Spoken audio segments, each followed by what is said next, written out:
Hello, welcome to Balaji education point. मैं आप सबका बालाजी एजुकेशन पॉइंट के यूट्यूब चैनल पे स्वागत करता हूं। बेसिकली गाइस, ਅੱਜ ਦਾ ਜਿਹੜਾ ਵੀਡੀਓ ਰਹੂਗਾ वो वीडियो रहूगा पंजाब स्टेट करंट अफेयर फरवरी महीने के। जो पंजाब गवर्नमेंट के, पंजाब स्टेट के अपने पर्सनल करंट अफेयर होते हैं फरवरी मंथ ਦੇ, ਉਹਨਾਂ ਉੱਤੇ ही वीडियो ਰਹੂਗਾ। ये वीडियो बाइलैंगुअल रहेगा, यानी कि इंग्लिश ਤੇ पंजाबी दोनों ਭਾਸ਼ਾਵਾਂ ਦੇ ਵਿੱਚ ਲਿਖਿਆ ਮਿਲੂਗਾ। ਵੈਰੀ ਇੰਪੋਰਟੈਂਟ ਹੈ ਵੀਡੀਓ। ਇਸ ਤੋਂ ਪਹਿਲਾਂ ਪੰਜਾਬ ਸਟੇਟ ਕਰੰਟ ਅਫੇਅਰ ਦੀ ਵੀਡੀਓ ਵਾਸਤੇ ਮੈਂ ਤੁਹਾਨੂੰ ਕਿਹੜੀ ਵੀਡੀਓ ਦੇ ਚੁੱਕਿਆ। ਇੱਕ ਵੀਡੀਓ ਸਭ ਤੋਂ ਸਟਾਰਟਿੰਗ 'ਚ मैंने ਦਿੱਤੀ ਸੀ जनवरी 2021 ਦੇ पंजाब स्टेट करंट अफेयर। एक वीडियो मैंने बनाई थी बजट के ऊपर।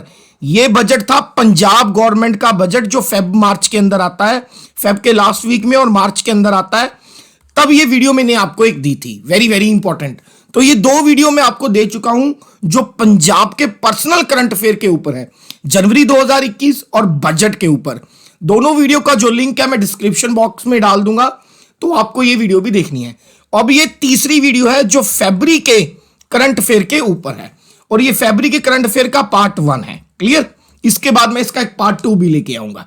चलिए, ये वीडियो कौन कौन से एग्जाम के लिए हेल्पफुल रहेगा। जैसे अभी आपको पता है कि पंजाब पटवारी एग्जाम जो है कुछ टाइम के लिए डिले हो गया, तो पंजाब पटवारी के लिए, तहसीलदार के लिए, या आने वाले किसी भी पंजाब के एग्जाम के लिए यह वीडियो हेल्पफुल हो सकता है। चलिए आगे बढ़ते हैं। अगर इस लेक्चर के रिगार्डिंग आपका कोई डाउट है तो आप मुझे मेल कर सकते हैं। मेरा मेल एड्रेस है jatinsinglajain@gmail.com।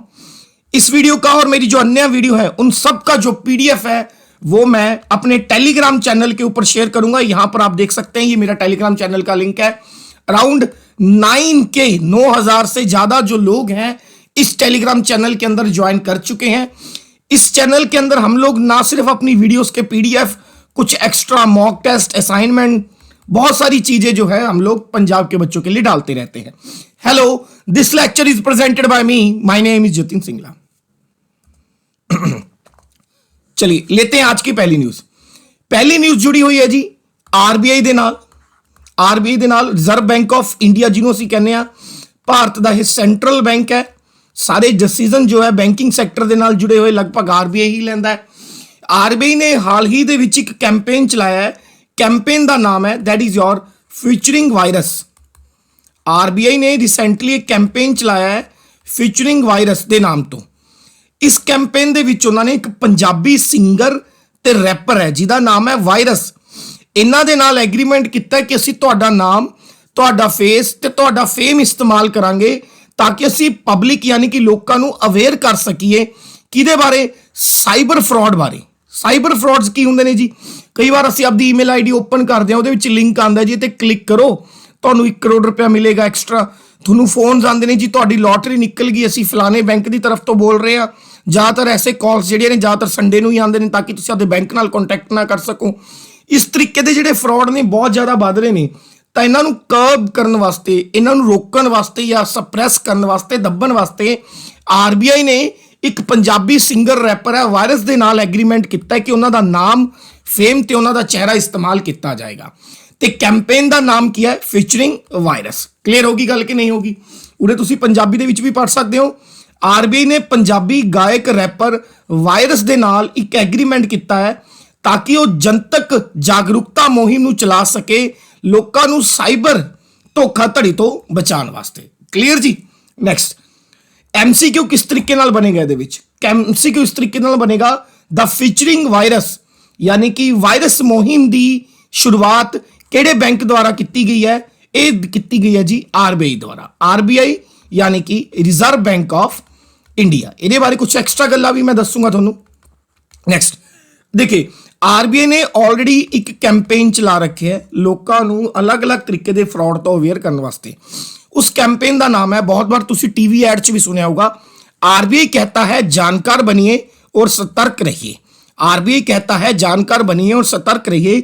इसी कैंपेन के अंडर उन्होंने फीचरिंग वायरस कैंपेन लॉन्च किया है।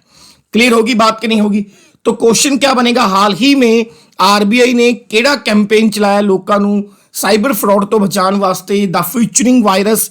ਇਹਦੇ ਵਿੱਚ ਉਹਨਾਂ ਨੇ ਪੰਜਾਬੀ ਰੈਪਰ ਸਿੰਗਰ ਵਾਇਰਸ ਦੇ ਨਾਲ ਐਗਰੀਮੈਂਟ ਕੀਤਾ। ਉਹਨਾਂ ਦਾ ਨਾਮ, ਉਹਨਾਂ ਦਾ ਚਿਹਰਾ ਤੇ ਉਹਨਾਂ ਦਾ ਫੇਮ ਇਸਤੇਮਾਲ ਕੀਤਾ ਜਾਊਗਾ। ਕਲੀਅਰ?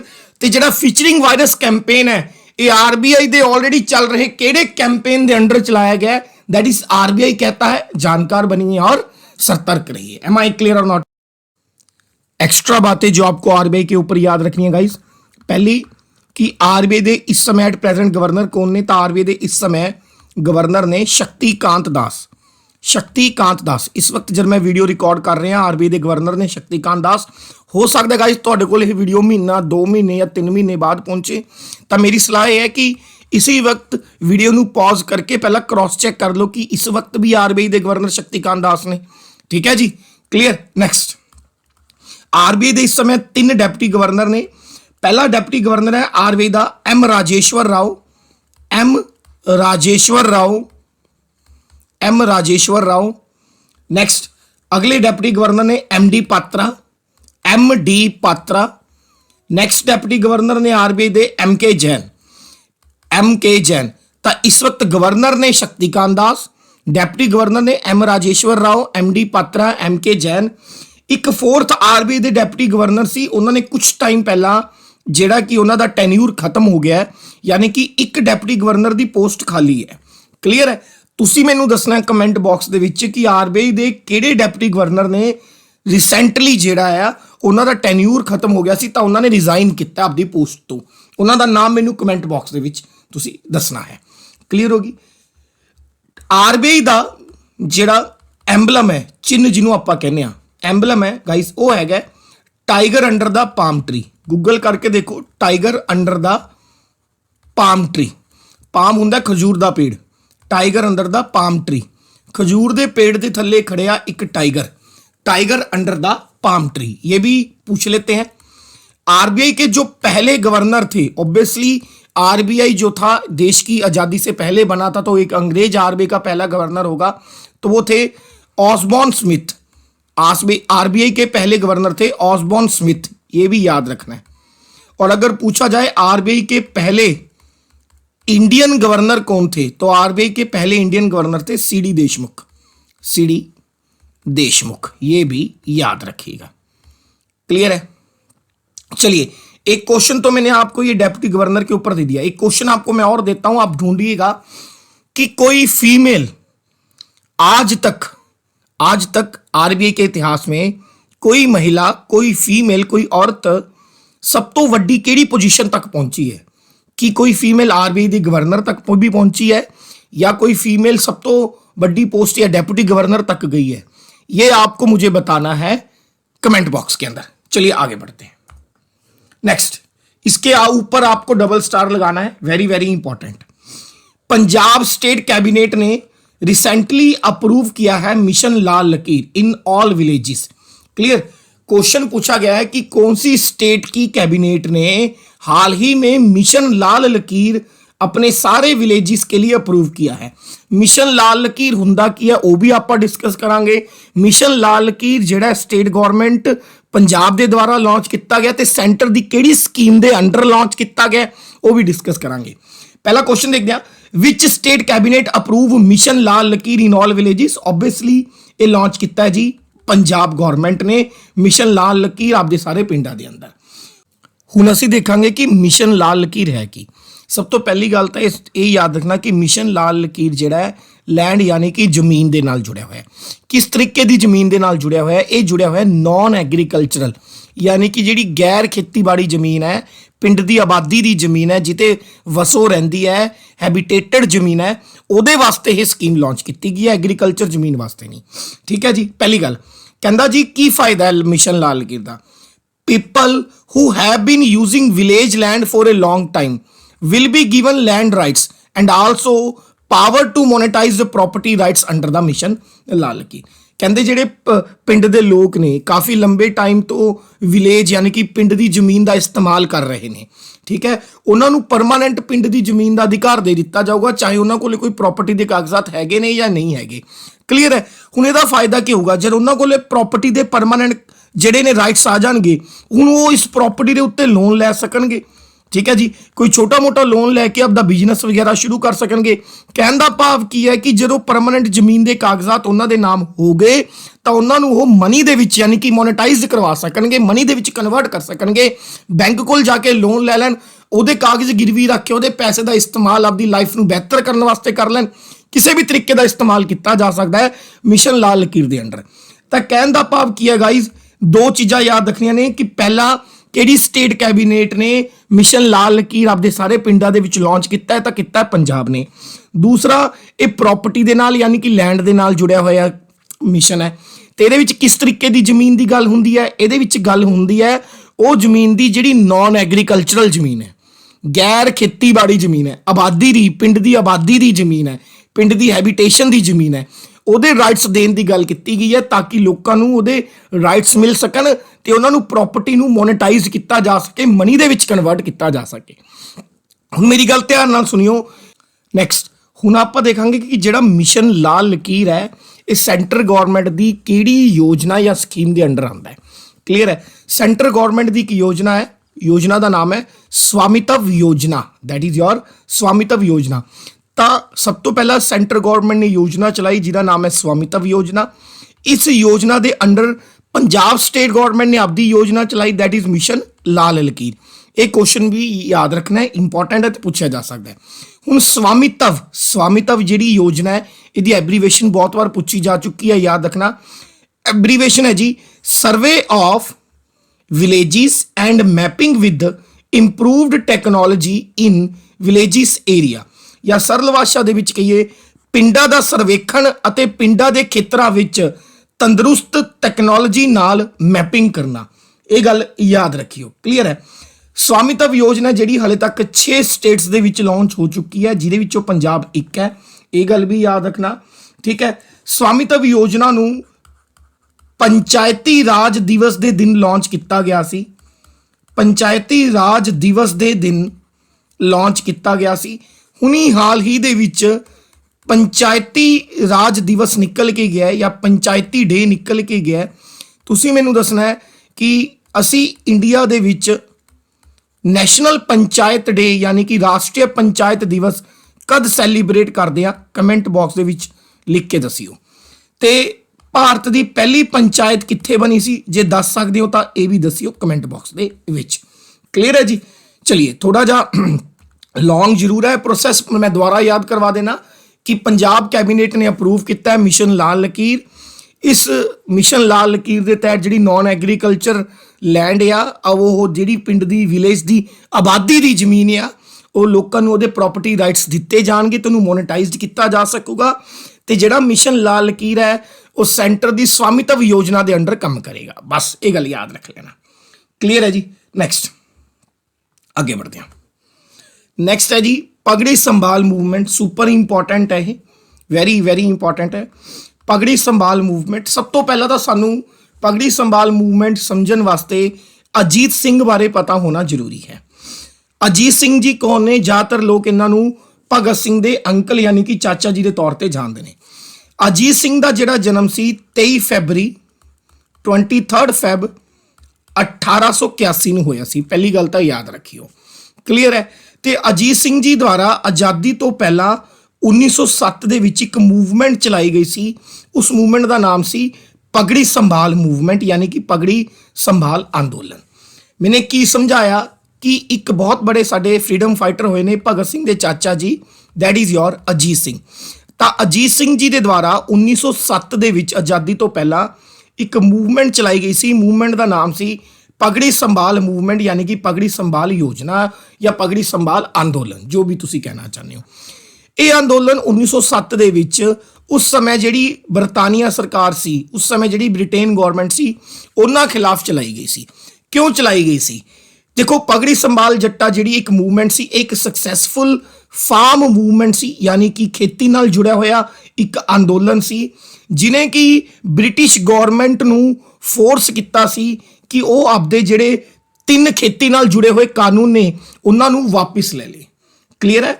ਧਿਆਨ ਨਾਲ ਸਮਝੋ। ਅਜੀਤ ਸਿੰਘ ਨੇ 1907 ਦੇ ਵਿੱਚ ਇੱਕ ਮੂਵਮੈਂਟ ਚਲਾਈ ਪਗੜੀ ਸੰਭਾਲ ਮੂਵਮੈਂਟ ਯਾਨੀ ਕਿ ਪਗੜੀ ਸੰਭਾਲ ਅੰਦੋਲਨ, ਜਿਹਦੇ ਵਿੱਚ ਉਹਨਾਂ ਨੇ ਉਸ ਸਮੇਂ ਦੀ ਤਤਕਾਲ ਉਸ ਸਮੇਂ ਦੀ ਜੋ ਬਰਤਾਨੀਆ ਸਰਕਾਰ ਸੀ ਉਹਨੂੰ ਫੋਰਸ ਕੀਤਾ ਸੀ ਕਿ ਤੇਰੇ ਜਿਹੜੇ ਐਗਰੀਕਲਚਰ ਨਾਲ ਜੁੜੇ ਹੋਏ 3 ਬਿੱਲ ਨੇ ਇਹਨਾਂ ਨੂੰ ਰਿਪੈਲ ਕਰ ਦੇ, ਇਹਨਾਂ ਨੂੰ ਵਾਪਿਸ ਲੈ ਲੈ। ਤੇ ਇਹ ਜਿਹੜੀ ਯੋਜਨਾ ਹੈ ਬਹੁਤ ਜ਼ਿਆਦਾ ਸਕਸੈਸਫੁਲ ਰਹੀ ਸੀ। ਤਾਂ ਉਸੇ ਚੀਜ਼ ਨੂੰ ਯਾਦ ਕਰਦੇ ਹੋਏ ਜਿਹੜੇ ਸਾਡੇ ਨੈਸ਼ਨਲ ਫਾਰਮਰਸ ਨੇ ਜਾਂ ਜਿਨ੍ਹਾਂ ਨੂੰ ਤੁਸੀਂ ਕਹਿ ਲਓ ਸੰਯੁਕਤ ਕਿਸਾਨ ਮੋਰਚਾ ਨੇ ਹਾਲ ਹੀ ਦੇ ਵਿੱਚ ਅਜੀਤ ਸਿੰਘ ਨੂੰ ਯਾਦ ਕਰਦੇ ਹੋਏ ਉਹਨਾਂ ਦੇ ਜਨਮ ਦਿਨ ਵਾਲੇ ਦਿਨ ਯਾਨੀ ਕਿ 23 ਫਰਵਰੀ ਨੂੰ ਪਗੜੀ ਸੰਭਾਲ ਦਿਵਸ ਦੇ ਤੌਰ ਤੇ ਸੈਲੀਬ੍ਰੇਟ ਕੀਤਾ ਹੈ। क्वेश्चन की आऊगा हाल ही दे विच संयुक्त किसान मोर्चा द्वारा पगड़ी संभाल दिवस किहड़े दिन लॉन्च किया गया, किहड़े दिन सैलीब्रेट किया गया? 23 फरवरी नूं। क्यों 23 फरवरी नूं लॉन्च किया गया? क्योंकि इस दिन अजीत सिंह जी का जन्मदिन होता है ते अजीत सिंह जी ने 1907 दे विच पगड़ी संभाल मूवमेंट, पगड़ी संभाल एक अंदोलन शुरू किया सी जिन्हें उस समय दी बरतानिया सरकार नूं मजबूर कर दिता सी कि जिहड़े 3 एग्रीकल्चर दे नाल जुड़े हुए बिल ने उन्हां नूं रिपैल करे ते उन्हां नूं वापस करे। क्लीयर है जी? अगे बढ़ते हैं। नैक्सट कुछ गल्लां जिहड़ियां सने अजीत सिंह जी दे बारे एक्सट्रा कुछ याद रखनियां ने। चलिए, भगत सिंह जी दे जिहड़े फादर सी उन्हां दा नाम सीगा किशन सिंह ते उन्हां दे जिहड़े अंकल सी अजीत सिंह। ठीक है जी। एक इन्हां दा एक रेवोल्यूशनरी यानी कि गदरी फ्रेंड सीगा जिहदा नाम सी कसीटा राम। तिन्हां ने मिल के एक सोसाइटी बनाई सी जिहदा नाम सी भारत माता सोसाइटी। तो पहला क्वेश्चन, भारत माता सोसाइटी किने बनाई? 3 लोगों द्वारा बनाई गई सी भारत माता सोसाइटी। ठीक है जी। एक सीगे किशन सिंह जिहड़े भगत सिंह जी दे फादर सी, भगत सिंह जी दे चाचा जी अजीत सिंह, ते इन्हां दा एक रेवोल्यूशनरी यानी कि गदरी दोस्त सी, गदरी फ्रेंड सी, दैट इज कसीटा राम। कसीटा राम ज़्यादातर इस भारत माता सोसाइटी का काम अजीत सिंह जी खुद ही देखते सी। क्लीयर होगी बात कि नहीं होगी? इस तो इलावा अजीत सिंह जी द्वारा एक जर्नल भी चलाया जाता सी। जर्नल यानी कि जिन्हों सरल भाषा दे विच असी रसाले या मैगजीन कहने आ। ठीक है। अजीत सिंह जी द्वारा एक मैगजीन भी चलाया गया सी। मैगजीन का नाम सी, याद रखियो, पेशवा। मैगजीन का नाम सी पेशवा, ये भी याद रखना है। क्लीयर जी? नैक्सट अगे बढ़ते हैं। ये भी क्वेश्चन गाइज इंपॉर्टेंट है, इनू MCQ के फॉर्मेट के विच मैं लैके आया ताकि थोड़ा ये समझ आ जाए। ठीक है जी। कहना जी, which of the following became the first state और union territory in India to launch carbon watch, a mobile application to access the carbon footprint of a individual. सरल भाषा दे विच कहिए वो MCQ की फॉर्मेट के विच पूछ रहा भी इन्हां विचों किहड़ी पहली स्टेट यानी कि राज्य और यूनियन टेरिटरी या केंद्री शासित प्रदेश है जिन्हें एक खास तरीके की वॉच लॉन्च की है जिन्हों कार्बन वॉच कहा जाता है, जिहड़ी कि एक मोबाइल ऐप के थ्रू चलती है, जिहदे नाल ये पता चल जाता है कि जिहड़े बंदे ने वो कार्बन मोबाइल ऐप डाउनलोड की हुई है या कार्बन वॉच बनी हुई है उहदे द्वारा कितना कार्बन एटमोसफीयर दे विच छड्डिया गया है या उहदे द्वारा कितना कार्बन जिहड़ा पॉल्यूट किया गया है। क्लीयर? इन्हां विचों किहड़े भारत का पहला राज या केंद्री शासित प्रदेश बन गया है जिसने कार्बन वॉच लॉन्च की है, जो किसी व्यक्ति के कार्बन फुटप्रिंट का मूल्यांकन करने लई एक मोबाइल एप्लीकेशन है। तो यह लॉन्च की है जी चंडीगढ़ ने द्वारा। Very very important. ये नाल की है, मान लो तुसी वो मोबाइल एप्लीकेशन है तुहाडे कोले। ठीक है जी। एक तरीके की कार्बन वॉच है तुहाडे कोले। तुसी पेट्रोल पंप ते गए, तुसी पेट्रोल पंप तो आपदे ऑफिस गए, तुसी जिथे जिथे रुके उत्थे उत्थे तक तुसी किन्ना आपदी गड्डी दे विचों कार्बन लॉन्च किया, किन्ना पोल्यूशन फैलाया, वो तुहानूं सारा कुछ दसूगी ताकि मैंटली तुहानूं ये दस सके कि तुसी किन्ना ज़्यादा पोल्यूशन फैला रहे हो ताकि तुसी उस कार्बन नूं घट कर सको। क्वेश्चन समझ आया कि नहीं आया? ठीक है जी। कार्बन फुटप्रिंट की है? Carbon footprint green house gas की मात्रा है, खास करके कार्बन डाइऑक्साइड विशेष मनुखी गतिविधियां द्वारा वायुमंडल विच जारी की जाती है। कहता जी कार्बन फुटप्रिंटिंग की है कि एक तरीके की ग्रीन हाउस गैसिस जिहड़ियां हुंदियां ने, ग्रीन हाउसिस गैसिस किहड़ियां हुंदियां ने जिहड़ियां कि जिन्हां करके वातावरण दे विच तापमान वधदा है। जे तुसी बचपन दे विच ग्रीन हाउस इफैक्ट पढ़िया होवे, ठीक है, जिन्हां करके कि वातावरण दे विच तापमान वधेगा, जिन्हां करके जिहड़ी पोल्स दे उत्ते बर्फ पई है, नॉर्थ पोल या साउथ पोल दे उत्ते वो बर्फ पिघलन दा डर है, वातावरण का तापमान वधन का डर है। खास कर उहदे विच सब तो ज़्यादा हुंदी है कार्बन डाइऑक्साइड, उन्होंने कार्बन फुटप्रिंटिंग कहा जाता है। तो पहली इस तरीके की ऐप है जिहड़ी वो चंडीगढ़ द्वारा लॉन्च की गई है, ये भी याद रखियो। क्लीयर है जी? चंडीगढ़ के इस समय एडमिनिस्ट्रेटिव हैड कौन ने? जे तुसी पंजाब जी की वीडियो देखी है उहदे विच मैंने चंडीगढ़ एक्ट 1984 पढ़ाया है, चंडीगढ़ एक्ट 1984 पढ़ाया है ਜਿਹਦੇ ਵਿੱਚ ਮੈਨੇ ਦੱਸਿਆ ਕਿ ਚੰਡੀਗੜ੍ਹ ਐਕਟ 1984 ਦੇ ਵਿੱਚ ਇਹ ਤੈਅ ਕਰ ਦਿੱਤਾ ਗਿਆ ਸੀ ਕਿ ਜਿਹੜਾ ਵੀ ਪਰਸਨ ਪੰਜਾਬ ਦਾ ਗਵਰਨਰ ਹੋਊਗਾ ਉਹੀ ਆਟੋਮੈਟਿਕਲੀ ਚੰਡੀਗੜ੍ਹ ਦਾ ਐਡਮਿਨਿਸਟ੍ਰੇਟਿਵ ਹੈੱਡ ਵੀ ਹੋਊਗਾ। यानी कि इस समय जो पंजाब के गवर्नर ने वीपी सिंह बदनौर वही चंडीगढ़ के एडमिनिस्ट्रेटिव हैड ने। नेक्स्ट जी अगली न्यूज़ इंडिया जस्टिस रिपोर्ट। एक रिपोर्ट है जी इंडियाज जस्टिस रिपोर्ट। ये रिपोर्ट है जी हर साल टाटा ट्रस्ट द्वारा लॉन्च की जाती है। इस साल ਇਹਦਾ 2020 खत्म होने तो बाद सैकेंड एडिशन आया। ये रिपोर्ट की करती है? ਇਹ ਰਿਪੋਰਟ ਦੱਸਦੀ ਹੈ ਕਿ ਪੰਜਾਬ ਹਰਿਆਣਾ ਜਾਂ ਪੂਰੇ ਇੰਡੀਆ ਦੇ ਜੋ ਅਲੱਗ-ਅਲੱਗ ਸਟੇਟ ਨੇ ਉਹਨਾਂ ਸਟੇਟਸ ਦੇ ਵਿੱਚ ਜਿਹੜੇ ਲੋਕ ਰਹਿ ਰਹੇ ਨੇ, ਠੀਕ ਹੈ, ਉਹ ਆਪਦੇ ਜਸਟਿਸ ਵਾਸਤੇ, ਉਹ ਆਪਦੇ ਨਿਆਂ ਵਾਸਤੇ ਆਪਦੀ ਰਾਜ ਸਰਕਾਰ ਤੇ ਡਿਪੈਂਡ ਕਰਦੇ ਨੇ। ਤਾਂ ਕਿਹੜੀ ਸਟੇਟ ਗਵਰਨਮੈਂਟ ਆਪਦੇ ਸਟੇਟ ਦੇ ਵਿੱਚ ਰਹਿਣ ਵਾਲੇ ਲੋਕਾਂ ਨੂੰ ਸਭ ਤੋਂ ਵਧੀਆ ਜਿਹੜਾ ਹੈ ਕਿ ਜਸਟਿਸ ਦੇ ਪਾ ਰਹੀ ਹੈ ਉਹਦੇ ਅਕੋਰਡਿੰਗ ਰੈਂਕਿੰਗ ਦਿੰਦੀ ਹੈ। ਗੱਲ ਕਲੀਅਰ ਹੋ ਗਈ। इंडियाज जस्टिस रिपोर्ट का यह सैकेंड एडिशन है। यह दिता जाता है टाटा ट्रस्ट द्वारा। क्लीयर है। ये नंबर 1 पोजीशन ते रहा महाराष्ट्र, नंबर 2 पोजीशन ते रहा तमिलनाडु, थर्ड ते रहा तेलंगाना ते नंबर 4th पोजीशन ते रहा साडा पंजाब। क्लीयर है जी। तो क्वेश्चन क्या होगा? According to India's justice report second edition Punjab gain which rank. तो पंजाब का किनवा रैंक रहा? पंजाब का चौथा रैंक रहा। क्लीयर है जी। चलिए एक बार रीड भी कर लेने। Second edition of India justice report for delivering the justice to the people, India's only ranking of state on delivery of justice to people announced. लोगों को न्याय पहुंचाने लई भारत के न्याय रिपोर्ट का दूजा संस्करण, भारत की इक्को एक रैंकिंग जो राज के लोगों को न्याय की अदायगी बारे ऐलान किया गया है। क्लीयर। सरल भाषा दे विच गाइस कहना की चाहता है कि टाटा ट्रस्ट एक एडिशन लॉन्च करता है जिन्हों इंडियाज जस्टिस रिपोर्ट कहा जाता है। यदा सैकेंड एडिशन है। इस रिपोर्ट दे विच किहड़ी स्टेट आपदे लोकां नूं सब तो वधिया जस्टिस यानी कि न्याय डिलीवर करती है उहदे अकॉर्डिंग रैंकिंग किया जाता है। तो यह इक्को एक रिपोर्ट है जिहड़ी इस तरीके का सर्वेखण करती है। पहले नंबर पर कौन है? Maharashtra, Tamil Nadu on second position, Telangana on third position, 4th position is occupied by Punjab and 5th was Kerala. Clear होगी जी गल। नेक्स्ट अगे एक क्वेश्चन भी इंपॉर्टेंट है जी। नेक्स्ट तुसी एक टायर कंपनी है सीएट, तुसी सुनिया होएगा। सीएट टायर कंपनी है, काफ़ी मशहूर है, उरे तुसी देख सकते हो। तो सीएट टायर कंपनी ने आपदा पहला all women service centre open किया है। All women operated service centre की हुंदा है?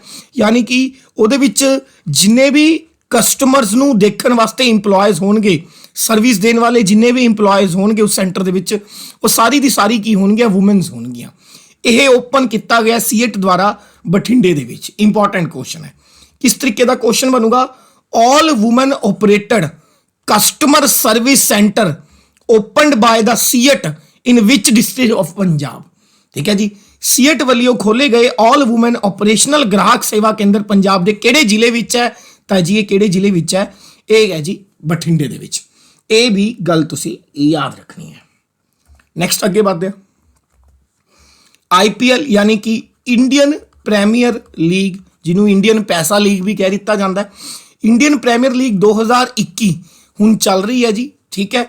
आईपीएल शुरू होने तो पहला ही जिहड़ी पंजाब दी आईपीएल दी टीम है जिहदा पुराना नाम सी किंग्स 11 पंजाब, उन्हें आपदा नाम बदलिया ते नाम बदल के इन्हां विचों किहड़ा नाम रखिया है? तो उन्होंने अपना नाम रखा जी पंजाब किंग्स, यानी कि B option. Clear. Punjab kings. Kings 11 Punjab द्वारा आपका नाम बदलिया गया, जी कि आईपीएल इंडियन प्रीमियर लीग यानी कि क्रिकेट की एक लीग होंगी। आईपीएल दुनिया की सब तो चर्चित या सब तो महंगी लीग है आईपीएल। ठीक है। उहदे विच पंजाब की एक टीम है किंग्स 11 पंजाब। मोस्टली लोगों को ये बारे पता हो। किंग्स 11 पंजाब ने आपका नाम बदल के ऑफिशियली की नाम रखा है? पंजाब किंग्स रखा है। Very very important. Punjab Kings के जिहड़े इस समय कैप्टन ने केएल राहुल बेंगलोर के रहने वाले ने, तो इस समय जिहड़े हैड कोच ने अनिल कुंबले आपदे टाइम ते बहुत बढ़िया स्पिनर रहे ने, लैग स्पिनर रहे ने। क्लीयर है जी। ठीक है जी। हुण एक्स्ट्रा गल्लां गाइज तुसी की याद रखनियां ने। अगे बढ़ते हैं। हाँ इस कुछ क्वेश्चन ने जो मैं तुहाडे वास्ते लेके आया। हुण हर साल जिहड़ा आईपीएल हुंदा ना, एक क्वेश्चन ਬਹੁਤ ਬਾਰ ਸਾਰੇ ਪੇਪਰਾਂ 'ਚ ਵੇਰੀਐਂਟਲੀ ਰਿਪੀਟ ਹੁੰਦਾ ਹੈ। ਉਹ ਕੁਐਸਚਨ ਕੀ ਹੈ ਕਿ ਜਿਹੜਾ IPL 2021 ਹੈ, ਇਹ IPL ਦਾ ਕਿੰਨਵਾਂ ਐਡੀਸ਼ਨ ਹੈ, ਇਹ ਤੁਸੀਂ ਮੈਨੂੰ ਦੱਸਣਾ ਹੈ। ਠੀਕ ਹੈ ਕਿ ਇਹ 13ਵਾਂ ਐਡੀਸ਼ਨ ਹੈ ਜਾਂ 12ਵਾਂ ਐਡੀਸ਼ਨ ਹੈ ਜਾਂ 15ਵਾਂ ਐਡੀਸ਼ਨ ਹੈ ਜਾਂ 14ਵਾਂ ਐਡੀਸ਼ਨ ਹੈ। ਯਾਨੀ ਕਿ IPL 2021 ਜਿਹੜਾ ਹੁਣ ਚੱਲ ਰਿਹਾ ਹੈ, ਇਹ ਕਿੰਨਵੀਂ ਬਾਰ ਹੋ ਰਿਹਾ ਹੈ? 13ਵੀਂ ਬਾਰ ਹੋ ਰਿਹਾ ਹੈ, 12ਵੀਂ ਬਾਰ ਹੋ ਰਿਹਾ ਹੈ, 15ਵੀਂ ਬਾਰ ਹੋ ਰਿਹਾ ਹੈ ਜਾਂ 14ਵੀਂ ਬਾਰ ਹੋ ਰਿਹਾ ਹੈ? ਠੀਕ ਹੈ, ਇੱਕ ਤਾਂ ਕਮੈਂਟ ਬਾਕਸ ਦੇ ਵਿੱਚ ਤੁਸੀਂ ਇਹ ਦੱਸਣਾ ਹੈ। ਨੈਕਸਟ ਕੁਐਸਚਨ, ਅਗਲਾ ਕੁਐਸਚਨ ਜਿਹੜਾ ਤੁਸੀਂ ਖੁਦ ਦੱਸਣਾ ਹੈ, IPL 2020 ਹੈ ਜਿਹੜਾ ਉਹ ਇੰਡੀਆ ਤੋਂ ਬਾਹਰ ਹੋਇਆ ਸੀ ਡਿਊ ਟੂ ਕਰੋਨਾ ਕਰਕੇ। ਠੀਕ ਹੈ, ਉਹ ਕਿੱਥੇ ਹੋਇਆ ਸੀ? ਕਿ ਉਹ UAE 'ਚ ਹੋਇਆ ਸੀ, ਮੋਰੱਕੋ 'ਚ ਹੋਇਆ ਸੀ, ਸਾਊਥ ਅਫਰੀਕਾ 'ਚ ਹੋਇਆ ਸੀ ਜਾਂ ਕਤਰ 'ਚ ਹੋਇਆ ਸੀ? ਇਹ ਵੀ ਤੁਸੀਂ ਦੱਸਣਾ ਹੈ। ਤੇ IPL 2020 ਦੀ ਵਿਨਿੰਗ ਟੀਮ ਕਿਹੜੀ ਹੈ? 2020 ਦੀ ਵਿਨਿੰਗ ਟੀਮ ਕਿਹੜੀ ਹੈ? ਇਹ ਵੀ ਤੁਸੀਂ ਦੱਸਣਾ ਹੈ। IPL 2020 ਦਾ ਜਿਹੜਾ ਫਾਈਨਲ ਮੈਚ ਸੀ ਉਹ ਕਿਹੜੇ ਸਟੇਡੀਅਮ 'ਚ ਹੋਇਆ ਸੀ? ਇਹ ਵੀ ਤੁਸੀਂ ਦੱਸਣਾ ਹੈ। ਮੇਰੀ ਗੱਲ ਕਲੀਅਰ ਹੈ? ਤੇ ਕਿਹੜੀ ਦੋ ਟੀਮਾਂ ਵਿਚਕਾਰ ਹੋਇਆ ਸੀ? ਇਹ ਵੀ ਦੱਸਣਾ ਹੈ। 3 ਕੁਐਸਚਨ ਤੁਹਾਨੂੰ ਦੇ ਕੇ ਜਾ ਰਹੇ ਹਾਂ, ਜੇ ਦੇਖੋਗੇ ਤਾਂ ਤੁਹਾਨੂੰ ਪਤਾ ਲੱਗੂਗਾ ਕਿ ਹਾਂ ਇਸ ਤਰੀਕੇ ਦਾ ਕੁਐਸਚਨ ਪੇਪਰ 'ਚ ਬਣਦਾ ਹੈ। IPL 2021 ਦਾ ਜਿਹੜਾ ਐਡੀਸ਼ਨ ਹੋਇਆ ਇਹ ਕਿੰਨਵਾਂ ਐਡੀਸ਼ਨ ਹੈ? ਨੈਕਸਟ, IPL 2020 ਕਿੱਥੇ ਹੋਇਆ ਸੀ? IPL 2020 ਕਿਹੜੀ ਟੀਮ ਨੇ ਜਿੱਤਿਆ? ਕਲੀਅਰ ਹੈ? ਤੇ IPL 2020 ਦਾ ਫਾਈਨਲ ਮੈਚ ਕਿਹੜੇ ਸਟੇਡੀਅਮ 'ਚ ਹੋਇਆ ਸੀ? ਸਟੇਡੀਅਮ ਦਾ ਨਾਮ ਕੀ ਹੈ? ਤੇ ਕਿਹੜੀ ਦੋ ਟੀਮਾਂ ਵਿਚਕਾਰ ਫਾਈਨਲ ਮੈਚ ਹੋਇਆ ਸੀ? ਨੈਕਸਟ ਅੱਗੇ ਵਧਦੇ ਹਾਂ ਜੀ। ਪੰਜਾਬ ਸਟੇਟ ਗਵਰਨਮੈਂਟ ਨੇ ਲਾਂਚ ਕੀਤਾ ਹੈ ਹਰ ਘਰ ਪਾਣੀ ਹਰ ਘਰ ਸਫਾਈ ਮਿਸ਼ਨ। ਠੀਕ ਹੈ ਜੀ, ਪੰਜਾਬ ਸਟੇਟ ਗਵਰਨਮੈਂਟ ਦੁਆਰਾ ਲਾਂਚ ਕੀਤਾ ਗਿਆ ਹੈ ਹਰ ਘਰ ਪਾਣੀ ਤੇ ਹਰ ਘਰ ਸਫਾਈ ਮਿਸ਼ਨ। ਠੀਕ ਹੈ ਜੀ, ਇਸ ਮਿਸ਼ਨ ਦੇ ਵਿੱਚ ਪੰਜਾਬ ਗਵਰਨਮੈਂਟ ਕਹਿ ਰਹੀ ਹੈ ਕਿ ਅਸੀਂ ਲੋਕਾਂ ਨੂੰ ਜਿਹੜਾ ਪਾਣੀ ਹੈ 100% ਪੋਰਟੇਬਲ ਵਾਟਰ ਯਾਨੀ ਕਿ ਪਾਈਪ ਰਾਹੀਂ ਪਾਣੀ ਦੀ ਸਪਲਾਈ ਦੇਣ ਦੇ ਵਿੱਚ ਅਸੀਂ ਸક્ષਮ ਆ। ਇਸ ਵਾਸਤੇ ਹੀ ਮਿਸ਼ਨ ਚਲਾਇਆ ਗਿਆ ਹੈ। ਕਲੀਅਰ ਹੈ? ਦੁਬਾਰਾ ਦੇਖ ਲਓ। Punjab chief minister captain Amarinder Singh has virtually launched ਹਰ ਘਰ ਪਾਣੀ ਹਰ ਘਰ ਸਫਾਈ mission as a part of the government's campaign to accomplish the goal of 100% potable pipe water supply in all rural households. The scheme is being funded by the World Bank, Jal Jeevan Mission of Government of India, NABARD and the state budget. ਸਰਲ ਭਾਸ਼ਾ ਦੇ ਵਿੱਚ ਕੀ ਕਹਿ ਰਿਹਾ ਕਿ ਪੰਜਾਬ ਦੇ captain Amarinder Singh ਜੋ CM ਨੇ, ਉਹਨਾਂ ਨੇ ਹਰ ਘਰ ਪਾਣੀ ਹਰ ਘਰ ਸਫਾਈ ਜਿਹੜਾ ਮਿਸ਼ਨ ਲਾਂਚ ਕੀਤਾ ਹੈ, ਇਹ ਉਹਨਾਂ ਦਾ ਕੈਂਪੇਨ ਹੈ ਜਿਹਦੇ ਵਿੱਚ ਉਹ ਕਹਿ ਰਹੇ ਨੇ ਕਿ ਸਾਡਾ ਗੋਲ ਹੈ 100% ਰੂਰਲ ਏਰੀਆ ਦੇ ਵਿੱਚ ਪਾਈਪ ਰਾਹੀਂ ਪੋਰਟੇਬਲ ਵਾਟਰ ਮਤਲਬ ਜਿੱਥੇ ਮੰਨ ਲਓ ਪਾਣੀ ਨਹੀਂ ਹੈਗਾ, ਇੱਕ ਥਾਂ ਤੇ ਪਾਣੀ ਹੈਗਾ, ਉੱਥੋਂ ਟੈਂਕਰ ਭਰ ਕੇ ਜਾਂ ਪਾਈਪਾਂ ਰਾਹੀਂ ਇੱਕ ਥਾਂ ਤੋਂ ਦੂਜੇ ਥਾਂ ਤੱਕ ਪਹੁੰਚਾਉਣਾ। ਕਲੀਅਰ ਹੋ ਗਿਆ?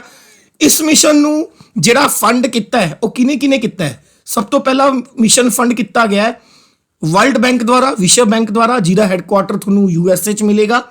ਜਲ ਜੀਵਨ ਮਿਸ਼ਨ, ਇਹ ਇੱਕ ਮਿਸ਼ਨ ਲਾਂਚ ਕੀਤਾ ਗਿਆ ਹੈ ਭਾਰਤੀ ਸਰਕਾਰ ਦੁਆਰਾ, ਸੈਂਟਰ ਗਵਰਨਮੈਂਟ ਦੁਆਰਾ। ਤੇ ਤੀਸਰਾ ਇੱਕ ਬੈਂਕ ਹੈ NABARD, national bank for agriculture and rural development. ਠੀਕ ਹੈ, ਪਲੱਸ ਸਟੇਟ ਗਵਰਨਮੈਂਟ ਦੁਆਰਾ। ਯਾਨੀ ਕਿ 4 ਚੀਜ਼ਾਂ ਮਿਲ ਕੇ ਇਸ ਪੂਰੇ ਦੀ ਪੂਰੀ ਯੋਜਨਾ ਨੂੰ ਫੰਡ ਕਰਨਗੀਆਂ, ਪੈਸਾ ਲਗਾਉਣਗੀਆਂ। ਪਹਿਲੀ ਕੌਣ? World bank. ਦੂਸਰਾ Jal Jeevan mission of government of India. ਤੀਸਰਾ NABARD ਤੇ ਚੌਥਾ ਜੀ ਸਟੇਟ ਬਜਟ ਯਾਨੀ ਕਿ ਸਟੇਟ ਗਵਰਨਮੈਂਟ ਇਟਸੈਲਫ। ਹੁਣ ਹਰ ਘਰ ਪਾਣੀ ਹਰ ਘਰ ਸਫਾਈ ਮਿਸ਼ਨ ਦੇ ਤਹਿਤ ਪੰਜਾਬ ਗਵਰਨਮੈਂਟ ਨੇ ਆਪਦਾ ਪਹਿਲਾ solar based water supply project setup ਕੀਤਾ ਹੈ। ਕਿਹੜੇ ਜ਼ਿਲ੍ਹੇ ਦੇ ਵਿੱਚ ਸੈਟਅਪ ਕੀਤਾ ਹੈ? ਉਹ ਕੀਤਾ ਹੈ ਜੀ ਜਲੰਧਰ ਦੇ ਵਿੱਚ। ਠੀਕ ਹੈ ਜੀ, ਕੁਐਸਚਨ ਕੀ ਆਊਗਾ? Punjab's first solar based water supply project under the Har Ghar mission, ਹਰ ਘਰ ਪਾਣੀ ਹਰ ਘਰ ਸਫਾਈ ਮਿਸ਼ਨ। ਠੀਕ ਹੈ ਜੀ, ਪੰਜਾਬ ਦੇ ਪਹਿਲੀ ਸੂਰਜ ਆਧਾਰਿਤ ਜਲ ਸਪਲਾਈ ਪ੍ਰੋਜੈਕਟ ਪੰਜਾਬ ਦੇ ਕਿਹੜੇ ਜ਼ਿਲ੍ਹੇ ਦੇ ਵਿੱਚ ਲਾਂਚ ਕੀਤਾ ਗਿਆ ਹੈ? ਅੰਡਰ ਦਾ ਸਕੀਮ ਹਰ ਘਰ ਪਾਣੀ ਹਰ ਘਰ ਸਫਾਈ ਮਿਸ਼ਨ ਇਹ ਲਾਂਚ ਕੀਤਾ ਗਿਆ ਜੀ ਕਿਹਦੇ ਵਿੱਚ? ਜਲੰਧਰ ਦੇ ਵਿੱਚ। ਜੇ ਪੁੱਛਿਆ ਜਾਵੇ ਕਿ ਇੰਡੀਆ ਦੇ ਵਿੱਚ ਪਹਿਲਾ solar based water supply project ਕਿੱਥੇ ਲਾਂਚ ਕੀਤਾ ਗਿਆ ਸੀ, ਤਾਂ ਇਹ ਲਾਂਚ ਕੀਤਾ ਗਿਆ ਸੀ ਜੀ ਅਰੁਣਾਚਲ ਪ੍ਰਦੇਸ਼ ਦੇ ਵਿੱਚ। ਕਿੱਥੇ ਲਾਂਚ ਕੀਤਾ ਗਿਆ ਸੀ? ਅਰੁਣਾਚਲ ਪ੍ਰਦੇਸ਼ ਦੇ ਵਿੱਚ।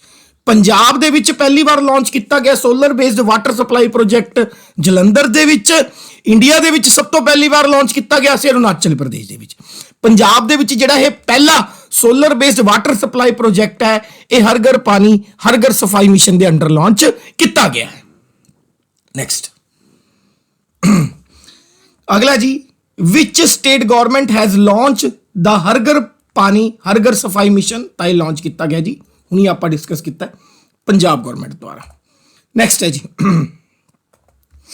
ਇੰਡੀਆਜ਼ ਫਸਟ ਐਮਪਿਊਟ ਕਲੀਨਿਕ ਲਾਂਚਡ ਇਨ ਚੰਡੀਗੜ੍ਹ।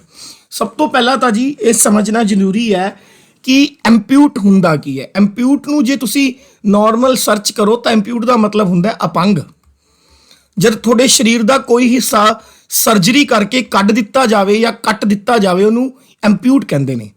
ਇਸ ਤਰੀਕੇ ਦਾ ਪਹਿਲਾ ਕਲੀਨਿਕ ਪੂਰੇ ਭਾਰਤ ਦਾ ਲਾਂਚ ਕੀਤਾ ਗਿਆ ਹੈ ਚੰਡੀਗੜ੍ਹ ਦੇ ਵਿੱਚ।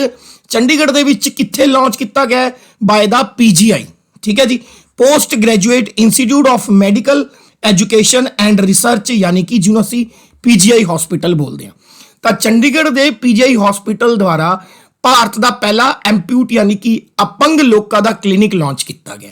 ਵੈਰੀ ਵੈਰੀ ਇੰਪੋਰਟੈਂਟ ਕੁਐਸਚਨ, ਠੀਕ ਹੈ ਜੀ। ਨੈਕਸਟ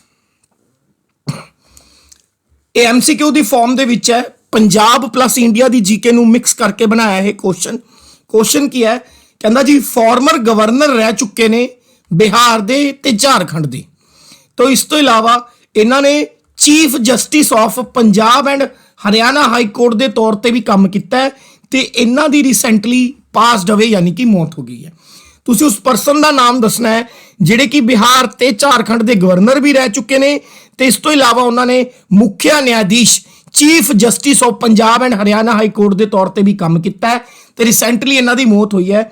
ਇਹਨਾਂ ਦਾ ਨਾਮ ਹੈ ਐਮ ਰਾਮਾ ਜੋਇਸ। ਐਮ ਰਾਮਾ ਜੋਇਸ, ਇਹ ਯਾਦ ਰੱਖਣਾ। ਕਲੀਅਰ ਹੋਗੀ ਗੱਲ ਜੀ ਕਿ ਨਹੀਂ ਹੋਗੀ? ਵੈਰੀ ਵੈਰੀ ਇੰਪੋਰਟੈਂਟ ਹੈ। ਨੈਕਸਟ ਅਗਲਾ ਚੱਲਦੇ ਹਾਂ। ਅਗਲਾ ਕੁਐਸਚਨ ਵੀ ਹੈ ਜੀ ਐਮਸੀਕਿਊ ਦੀ ਫਾਰਮੈਟ ਦੇ ਵਿੱਚ ਹੀ ਸਮਝ ਆਊਗਾ। ਜੱਜ of Punjab and Haryana high court, ਠੀਕ ਹੈ ਜੀ, Punjab and Haryana high court ਦੇ ਜੱਜ ਨੇ ਜਿਨ੍ਹਾਂ ਨੂੰ ਪ੍ਰਮੋਟ ਕੀਤਾ ਗਿਆ ਜਾਂ ਇਹ ਕਹਿ ਲਓ ਜਿਨ੍ਹਾਂ ਨੂੰ Punjab and Haryana high court ਦੇ ਵਿੱਚ ਜੱਜ ਦੇ ਤੌਰ ਤੇ ਕੰਮ ਕਰਦੇ ਸੀ ਤੇ ਜੱਜ ਦੀ ਪੋਸਟ ਤੋਂ ਪ੍ਰਮੋਟ ਕਰਕੇ ਚੀਫ ਜਸਟਿਸ ਬਣਾਇਆ ਗਿਆ ਮਣੀਪੁਰ ਹਾਈ ਕੋਰਟ ਦਾ by the president of India.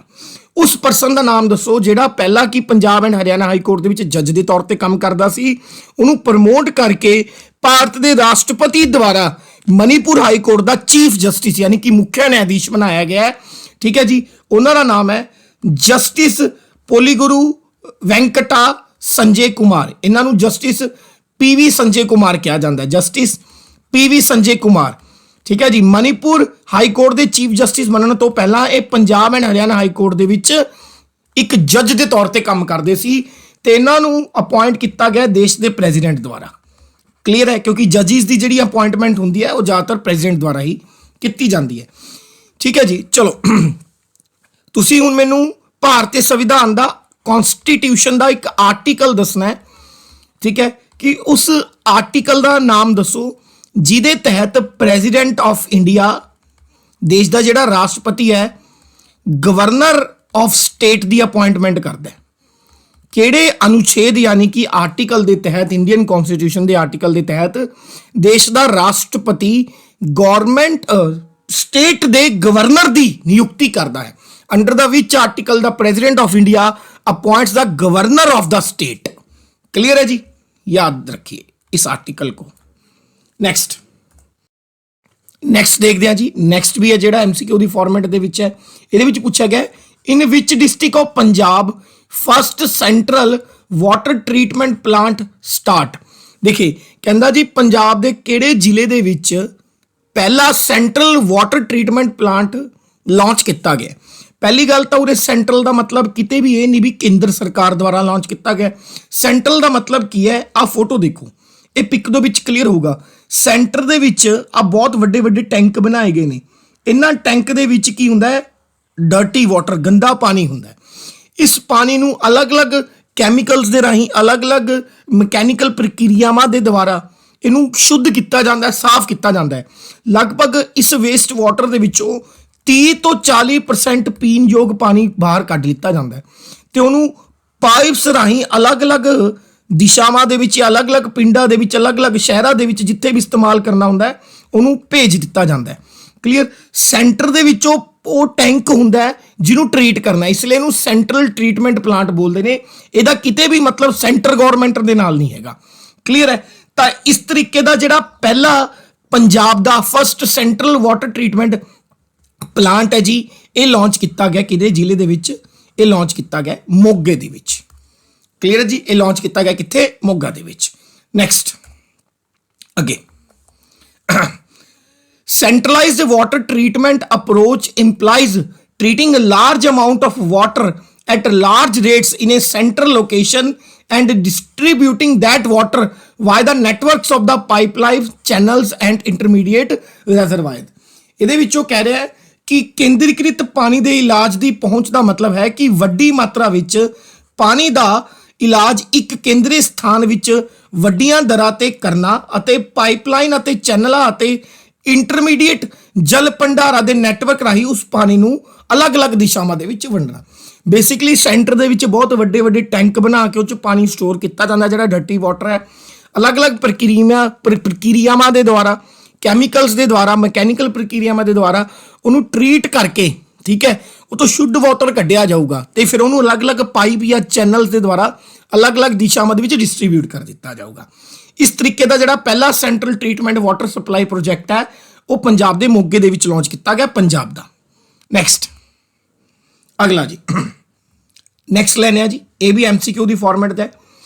ਇਹਦੇ ਵਿੱਚ ਪੁੱਛਿਆ ਗਿਆ ਕਿ ਕੇਂਦਰ ਸਰਕਾਰ ਨੇ, ਸੈਂਟਰ ਗਵਰਨਮੈਂਟ ਨੇ ਪਰਮਿਸ਼ਨ ਗ੍ਰਾਂਟ ਕੀਤੀ ਹੈ, ਪਰਮਿਸ਼ਨ ਦਿੱਤੀ ਹੈ 4 ਸਟੇਟਸ ਨੂੰ। ਕਿੰਨੀ ਸਟੇਟਸ ਨੂੰ? 4 ਸਟੇਟਸ ਨੂੰ, ਤਾਂ ਕਿ ਉਹ ਐਡੀਸ਼ਨਲ 5034 ਕਰੋੜ ਰੁਪਏ ਨੂੰ ਮਾਰਕੀਟ ਦੇ ਵਿੱਚੋਂ ਬੋਰੋ ਕਰ ਸਕਣ। ਓਪਨ ਮਾਰਕੀਟ, ਜੇ ਤੁਸੀਂ ਕਦੇ ਫਾਈਨਾਂਸ ਪੜ੍ਹਿਆ ਹੋਵੇ ਉਹਦੇ ਵਿੱਚ OMO ਆਪਰੇਸ਼ਨ ਹੁੰਦੇ ਨੇ, ਓਪਨ ਮਾਰਕੀਟ ਆਪਰੇਸ਼ਨ। OMO ਦੇ ਥਰੂ ਮਾਰਕੀਟ ਦੇ ਵਿੱਚੋਂ 5034 ਕਰੋੜ ਰੁਪਇਆ ਐਡੀਸ਼ਨਲ ਬੋਰੋ ਕਰ ਸਕਦੇ ਨੇ। ਕੇਂਦਰ ਸਰਕਾਰ ਨੇ ਇਹ ਪਰਮਿਸ਼ਨ 4 ਸਟੇਟਾਂ ਨੂੰ ਦਿੱਤੀ ਹੈ। ਕਿਉਂ ਦਿੱਤੀ ਹੈ? ਪਹਿਲਾਂ ਤਾਂ ਇਹ ਸਮਝਣਾ ਜ਼ਰੂਰੀ ਹੈ। ਕੇਂਦਰ ਸਰਕਾਰ ਕਹਿ ਰਹੀ ਹੈ ਕਿ ਅਸੀਂ ਆਹ ਪਰਮਿਸ਼ਨ ਉਹਨਾਂ ਸਟੇਟਸ ਨੂੰ ਦਿੱਤੀ ਹੈ ਜਿਨ੍ਹਾਂ ਨੇ ਆਪਦੇ ਉਰੇ ਈਜ਼ ਆਫ ਡੂਇੰਗ ਬਿਜ਼ਨਸ ਦੇ ਜਿਹੜੇ ਮਾਪਦੰਡ, ਯਾਨੀ ਕਿ ਜਿਹੜੇ rules and regulation centre government ਦੁਆਰਾ ਬਣਾਏ ਗਏ ਸੀ, ਉਹਨਾਂ ਨੂੰ ਸਕਸੈਸਫੁਲੀ ਆਪਦੇ ਸਟੇਟ ਦੇ ਵਿੱਚ ਇੰਪਲੀਮੈਂਟ ਕਰ ਲਿਆ ਜਾਂ ਉਹਨੂੰ ਅਪਣਾ ਲਿਆ। ਤੇ ਇੰਪਲੀਮੈਂਟ ਕਰਨ ਤੋਂ ਬਾਅਦ ਸਟੇਟ ਗਵਰਨਮੈਂਟ ਨੇ ਇੱਕ ਟੀਚਾ ਰੱਖਿਆ ਸੀ ਵੀ ਜਿਹੜੀ ਸਟੇਟਾਂ ਇਹ ਈਜ਼ ਆਫ ਡੂਇੰਗ ਬਿਜ਼ਨਸ ਦੇ ਮਾਪਦੰਡ ਜੋ ਅਸੀਂ ਬਣਾ ਰਹੇ ਹਾਂ ਉਹਨੂੰ ਆਪਦੇ ਉਰੇ ਲਾਗੂ ਕਰਨਗੇ, ਤਾਂ ਅਸੀਂ ਉਹਨਾਂ ਨੂੰ ਪਰਮਿਸ਼ਨ ਦੇਵਾਂਗੇ ਕਿ ਤੁਸੀਂ ਬਾਜ਼ਾਰ ਦੇ ਵਿੱਚੋਂ, ਮਾਰਕੀਟ ਦੇ ਵਿੱਚੋਂ ਐਡੀਸ਼ਨਲ ਪੈਸਾ ਚੱਕ ਸਕਦੇ ਹੋ, ਪਰਮਿਸ਼ਨ ਅਸੀਂ ਦੇਵਾਂਗੇ। ਤਾਂ ਹੁਣ ਇਹ 4 ਸਟੇਟਸ ਨੇ ਜਿਨ੍ਹਾਂ ਨੇ ਇਸ ਤਰੀਕੇ ਦੇ ਮਾਪਦੰਡ ਨੂੰ ਲਾਗੂ ਕਰ ਲਿਆ।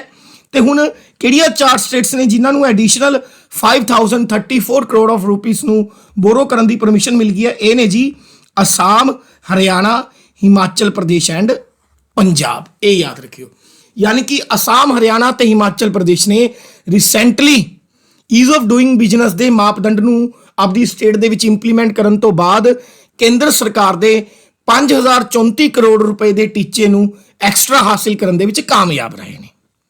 ਨੈਕਸਟ, ਠੀਕ ਹੈ ਜੀ, ਹੁਣ ਇਹਦੇ ਵਿੱਚ ਉਹੀ ਦੱਸਿਆ ਗਿਆ ਕਿ ਬਈ ਵਾਈ ਸੈਂਟਰ ਗਵਰਨਮੈਂਟ ਜਿਹੜੀ ਹੈ grant this permission to the state, ਕੇਂਦਰ ਸਰਕਾਰ ਨੇ ਕਿਉਂ ਪਰਮਿਸ਼ਨ ਦਿੱਤੀ ਹੈ ਇਹਨਾਂ ਨੂੰ?